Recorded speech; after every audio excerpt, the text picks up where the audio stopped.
मैं ये सवाल आपसे पूछता हूं, क्या आपने स्कूल की किताबों में गुंडाधुर या फिर रामजी गोंड का नाम सुना है? क्या आपने कुमरा भीम के बारे में इतिहास की किताबों में पढ़ा है? इसके अलावा एक लंबी फेहरिस्त है। क्या आपको इतिहास की किताबों में सिद्धू मुर्मू, कान्हू मुर्मू का जिक्र मिलता है? क्या तिलका मांझी, जतरा भगत का जिक्र आपको इतिहास की किताबों में मिलता है?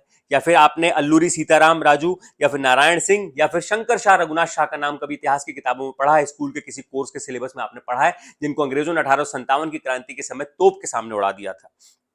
इसके अलावा और आगे बढ़े तो क्या आपने कभी किताबों में भील विद्रोह, संथाल विद्रोह, रंपा विद्रोह के बारे में पढ़ा है?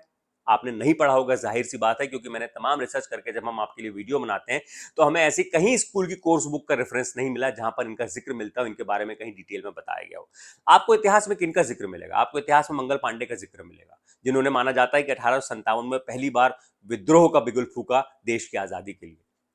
आपको इतिहास की किताबों में जिक्र मिलेगा झांसी की रानी लक्ष्मीबाई का, महात्मा गांधी का, भगत सिंह का। और होना भी चाहिए, क्योंकि हमें गर्व है ऐसे नायकों पर जिन्होंने देश की आजादी के लिए लड़ाई लड़ी।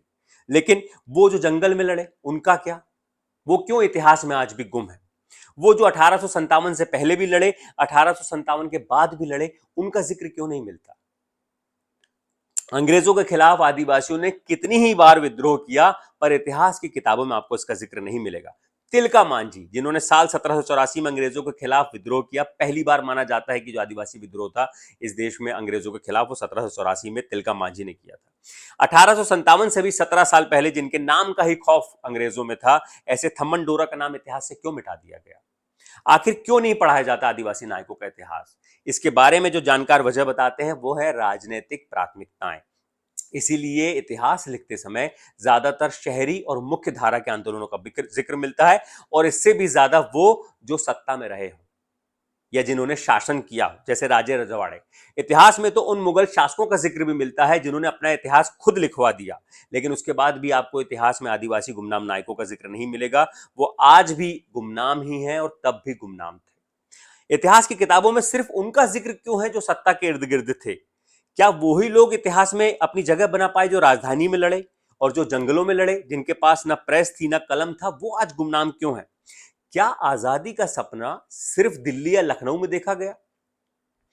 क्या आजादी का सपना बस्तर में नहीं देखा गया, पलामू में नहीं देखा गया, आदिलाबाद में या फिर झाबुआ की पहाड़ियों में या फिर महाकौशल में, जबलपुर में, दूसरे इलाकों में, महाराष्ट्र में नहीं देखा गया? आज भी कई राज्यों की स्कूलों की किताबों में आदिवासी संघर्षों को बस एक या दो लाइन में निपटा दिया जाता है।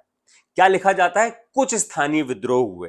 क्या हमारे बच्चों को या आने वाली पीढ़ियों को ऐसे गुमनाम आदिवासी नायकों के बारे में नहीं पता चलना चाहिए?